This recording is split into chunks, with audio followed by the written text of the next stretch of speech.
म्हणजे मला स्क्विझी पहिल्यांदा मारताना हा मारायचा आहे, हा, आणि हिथं मला एंड करायचा आहे, हिथं माझा हा पीस चिटकलाच पाहिजे हा. का तर हिथं जर चिटकला नाही आणि मी जर हिथून पुढून हे केला तर हा मागणं निघणार आणि पुढे निघून जाणार सगळा.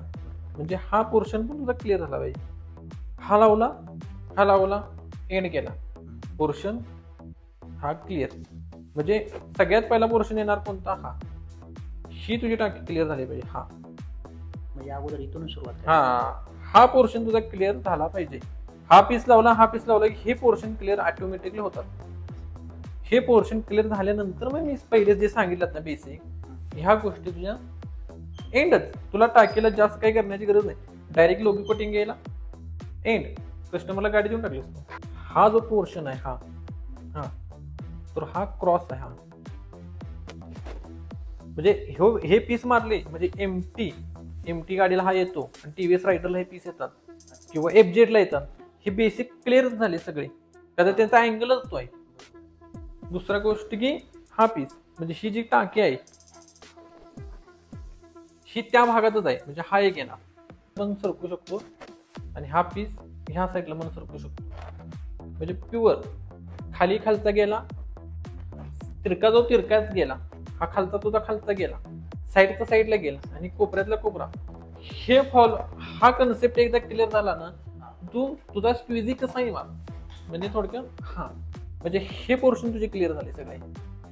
तू इथं आलास, हे पोर्शन क्लिअर झाले, हा पोर्शन क्लिअर झाला, हा पोर्शन तुझा ते घडी पडणारच नाही. तू क्लिअर केले, हा एंड झाला माझा. तू डायरेक्टली लावत इथं आलास, हा पोर्शन क्लिअर झाला. म्हणजे हा पूर्ण मारायचा नाही आपल्याला, हा फक्त एवढाच.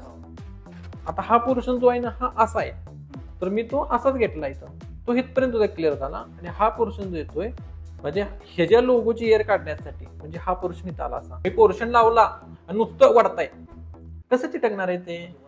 वडायची गरज नाही, तुमचे रिंकल तयार होणार मध्ये, या रेषा किंवा जे होणार ते नाही. हे पीस लावल्यानंतर हा ऍरो कशासाठी आहे की मला हा पोर्शन कव्हर करायचा आहे. हा पोर्शन तुझा 50% इथं कव्हर असणार आहे, हा इथपर्यंत. आणि इथपर्यंत येताना तुझा हा 50% इथं कव्हर होणार आहे तो लोगो कशी पुढचा पुढं, आणि हा साईडचा साईड. हा पोर्शन पूर्ण बॉडी कव्हर असणार आहे. आणि राहिलेले पीस जे एंडिंग आहेत ते नॉर्मल हिट मारून तू नॉर्मल हिट मारत असतो. रेग्युलर असं नाही की तू घेतला हातरलं ओढ, त्यानं ते बसणारच नाही. सगळं रिंकल आणि सगळी एअर तयार होणार ते. आता एअर तयार तुला काहीच उपयोग नाही. म्हणजे तुम्ही म्हणत होता नाही की आम्हाला 2 दिवसात आम्ही कसं ट्रेनिंग करणार, तुम्ही एका दिवसातच ट्रेन होत आहे.